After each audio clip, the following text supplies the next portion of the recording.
Okay, so this is in the Succession video I don't talk like that. Hang on a minute. Okay, this is the video that's supposed to follow the one about how easy it is for the brain to glitch and then another personality to take over. And I used a cup of coffee as an example. Yeah, I know. Grab something to drink and spend a minute with me. Because what I'm going to show you guys now is a real-time situation that happened, and a young man that is very dear to my heart who had, and I'm allowed to share his story, who had severe anxiety his entire life and an unbelievably paralyzing fear of death. And he had no idea why until he met me.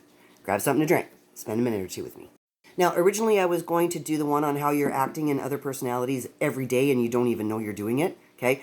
I'll do that one after this one. But this one, I want to explain how PTSD works. Okay? And it's a very simple example, very real world, that affected this young man for 20 years. And it got worse when he became a parent.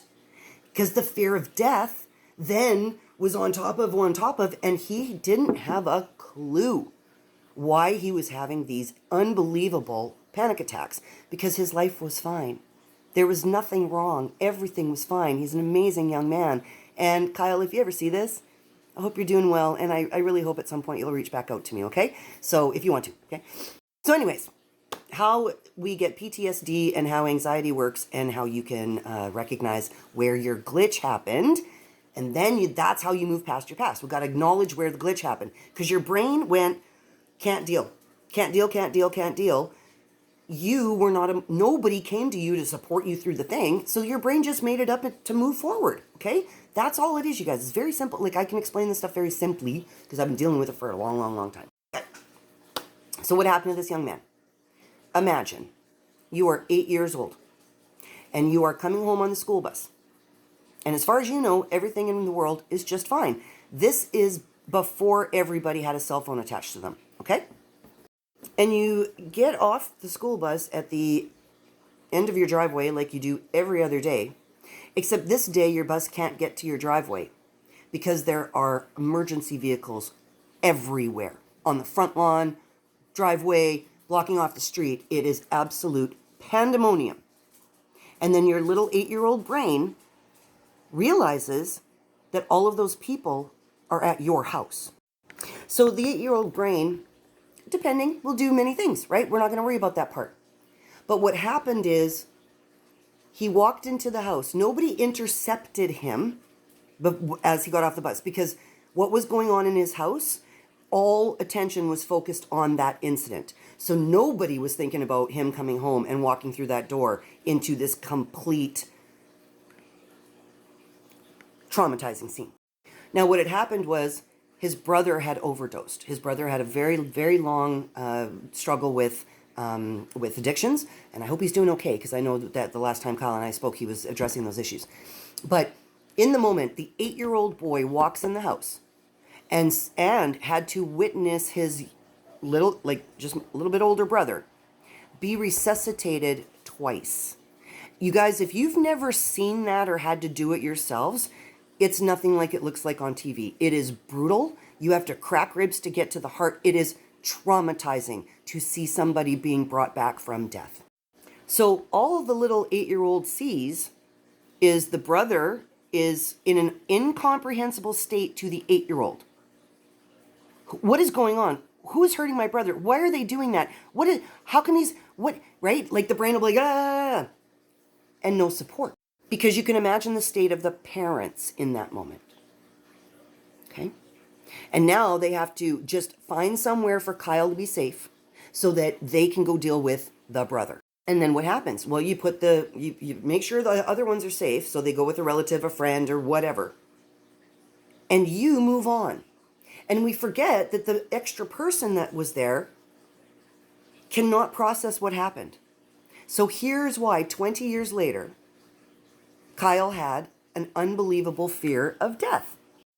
And he could never, ever explain it, because he could not connect those two moments, because the brain had glitched so bad because there were so many things his 8-year-old brain could not understand, and there was nobody there to help him process, connect dots, and move forward. That's why we have healing that needs to happen, okay? This is how we get past our past, because a lot of people can't remember these details anyways, and that's where I come in, because I can't believe how long it took me to get Kyle to have that memory again. And I was like, but he told me the story because his brother was in going into recovery.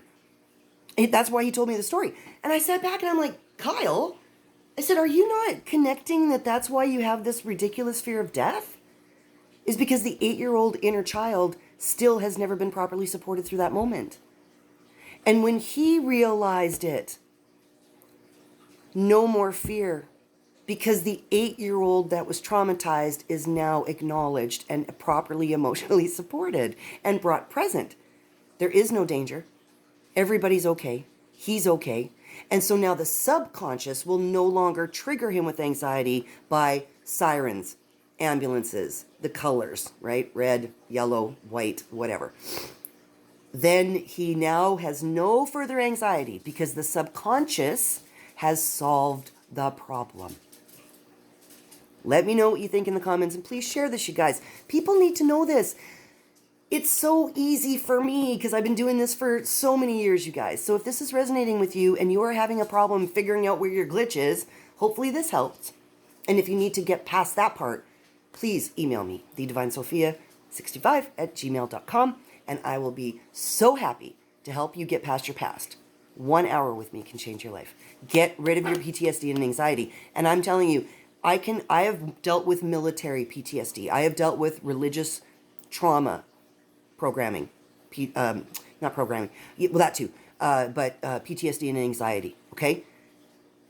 If you are willing to let it go and you want to move on, I can get you there very quickly. Very quickly with love and support. All right, let me know what you think in the comments, and the next one will be about how you're being a different personality every single day and you don't even know it.